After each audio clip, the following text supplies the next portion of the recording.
Assalamualaikum warahmatullahi wabarakatuh dan salam sejahtera kembali lagi di Tengkuruk Channel guys. Untuk topik yang akan saya react kali ini adalah tentang misi bantuan yang dilakukan oleh negara Indonesia pada negara Turki. Di sini ada satu video dari channel Indo Magazine yang mana Indonesia jadi satu-satunya negara yang pinjamkan pesawat angkut militer untuk bantu negara Turki. Bayangkan guys, di dunia ini ada 152 negara, tetapi Indonesia adalah satu-satunya negara yang berani pinjamkan pesawat angkut militernya pada negara Turki untuk misi-misi bantuan. Inilah hubungan yang baik ya antara Indonesia dan Turki ini sudah terjalin sekian lama. Ketika Indonesia ditimpa musibah suatu ketika dulu, ketika Aceh dilanda tsunami, negara Turki jugalah yang terawal ya untuk menghantar bantuan pada negara Indonesia. Ibaratnya adik dan kakak, Turki dan juga Indonesia. Jadi saat Turki berada dalam keadaan musibah ya, baru-baru ini terlibat dalam gempa bumi, di sini Indonesia adalah negara paling awal menghantar misi bantuan kemanusiaan pada negara Turki. Jadi di sini saya ingin memberi pandangan saya tentang misi bantuan yang dilakukan oleh Indonesia pada negara Turki, yang mana tajuknya Indonesia jadi satu-satunya negara yang meminjamkan pesawat angkut militernya untuk bantuan pada negara Turki. Jadi ayo sama-sama kita simak klip video ini dari channel Indo Magazine. Kepada kalian yang menonton video ini, support juga channelnya dengan memberi like, komen, dan bagi yang belum subscribe boleh subscribe channel Indo Magazine. Jadi jangan kita berlama-lama, langsung saja kita simak klip video ini. Jom.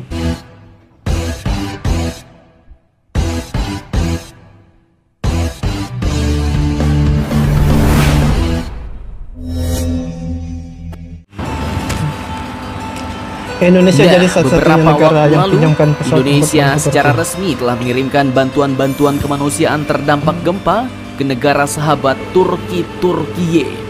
Bantuan ini pun kabarnya sampai dikirim menggunakan 3 unit pesawat terbang, bos. 3 unit? Dimana salah satunya yang pertama adalah pesawat C-130 Hercules milik TNI Angkatan Udara.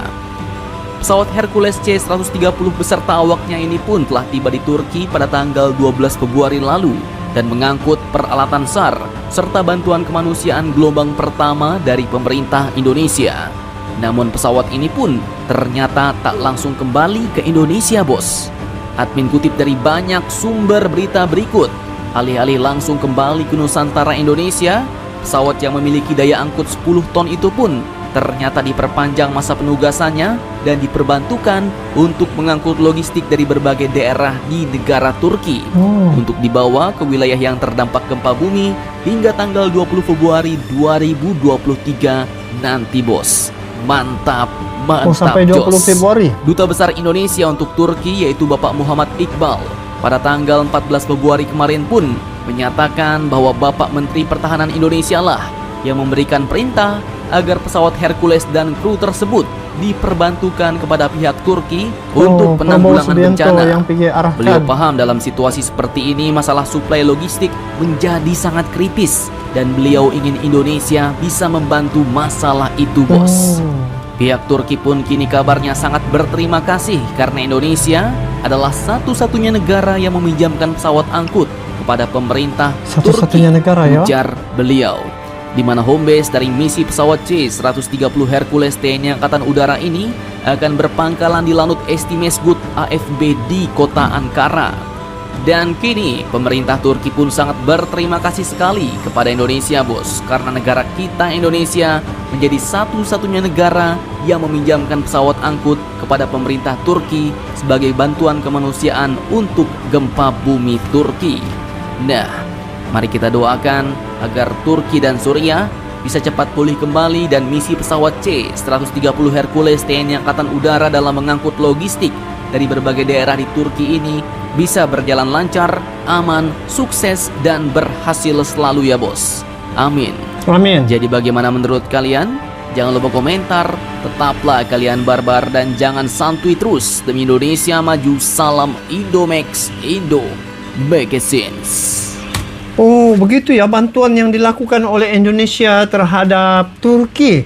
Saat ini Turki memerlukan bantuan-bantuan ya dari negara-negara yang bersahabat dengan Turki. Jadi sebenarnya apa yang saya tengok, hubungan diplomatik ya antara Indonesia dan Turki ini sudah terjalin sekian lama. Memang tidak ada masalah dari segi hubungan diplomatik dan mereka sentiasa bekerja sama dari segi hubungan militer, hubungan ekonomi, lepas tu politik dan juga dari segi teknologi punya transfer ya ataupun transfer teknologi itu, hubungan ini sudah sedia ada sejak zaman dahulu lagi. Dan apabila saya tengok Indonesia antara negara yang selalu memberi bantuan ya, misi kemanusiaan pada negara-negara asing juga, bukan sekadar Turki tetapi negara yang memerlukan juga, Indonesia tidak ketinggalan untuk memberi misi bantuan kemanusiaan. Ini seiring dengan apa yang diinginkan oleh kepimpinan Indonesia ya, Bapak Jokowi. Dia mau dari segi kesejahteraan, dari segi kemanusiaan itu di dunia ini dia mau terjaga begitu. Dia tidak mau sebenarnya peperangan, dia tidak mau sebenarnya macam yang berlaku di Israel dan Palestin ya, ketika Palestina dikecam lepas tu diserang oleh Israel, Indonesia juga turut mengecam keras tindakan yang dilakukan oleh Israel. Dan misi-misi bantuan seumpama inilah yang harus dijadikan contoh oleh negara-negara lain, kerana ini akan lebih mengeratkan lagi hubungan diplomatik sesama negara ya. Bayangkan, walaupun jauh begitu tetapi Indonesia mengirim misi bantuan ke Turki kerana untuk menjaga hubungan baik yang telah terjalin sekian lama. Jadi apa yang saya tengok dari segi kepimpinan Indonesia, mereka berperanan cukup baik ya, seperti Menteri Pertahanan Prabowo Subianto, dia menambahkan lagi tempo beroperasi bantuan misi kemanusiaan di Turki saat ini. Dan pengangkut kapal pengangkut ni ataupun pesawat pengangkut ini adalah untuk keperluan negara Turki sebenarnya. Jadi kalau ditengok dari segi bagaimana Indonesia membuat hubungan itu lebih erat, dia tidak ada masalah dengan negara-negara lain kerana Indonesia ni negara non-blok. Jadi inilah bukti setia kawan ya antara Indonesia dan Turki. Walaupun Indonesia tidak sehebat negara superpower seperti Rusia, China, tetapi dari segi kesungguhan untuk memberi bantuan misi kemanusiaan itu cukup tinggi ya. Jadi Indonesia ni bisa bantu dari segi keperluan logistik begitu. Tidak pun mampu dari segi macam mereka ataupun Rusia ya, dari segi kecanggihan dia punya alutsista begitu. Tetapi Indonesia dari sudut lain, ternyata Indonesia ada kelebihan di situ ya, terutamanya dari segi bahan makanan, obat-obatan dan perkara-perkara yang lain yang memberi manfaat pada negara-negara yang memerlukan. Jadi inilah Indonesia ternyata memang peduli terhadap penderitaan sahabat ataupun saudara di negara lain. Jadi apapun, semoga negara Indonesia terus dapat mengeratkan lagi hubungan diplomatik antara negara-negara lain dengan melakukan perkara seumpama ini dapat menjadi contoh pada negara-negara lain agar dapat mengikuti jejak negara Indonesia. Sungguh pun tidak dapat memberi bantuan yang banyak, tetapi paling kurang pun misi kemanusiaan itu ada diberikan pada negara sahabat begitu. Jadi Indonesia punya banyak pesawat angkut sebenarnya.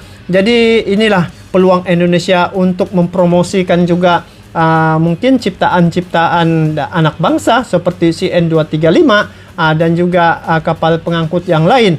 Jadi untuk kesimpulannya, tindakan negara Indonesia untuk memberi bantuan dan juga memberi pinjam pesawat angkut militer ini harus dijadikan contoh dan harus mendapat jempol ya, kerana tindakan ini adalah tindakan, kalau menurut apa yang dikatakan oleh Indo Magazine ni, Indonesia adalah satu-satunya negara yang pinjamkan pesawat angkut militer untuk bantu negara Turki daripada 152 negara yang ada di dunia ini, tetapi hanya Indonesia saja yang memberi bantuan pinjamkan pesawat angkut itu pada negara Turki. Jadi guys, bagaimana pula pandangan kalian terkait dengan perkara ini? Saya juga ingin mengetahui tentang pandangan kalian terhadap perkara yang telah dilakukan oleh Indonesia pada negara Turki. Nanti kalian boleh komen di bawah. Jadi itu saja untuk kali ini. Kita bertemu lagi di video akan datang. Sampai jumpa lagi. Assalamualaikum warahmatullahi wabarakatuh.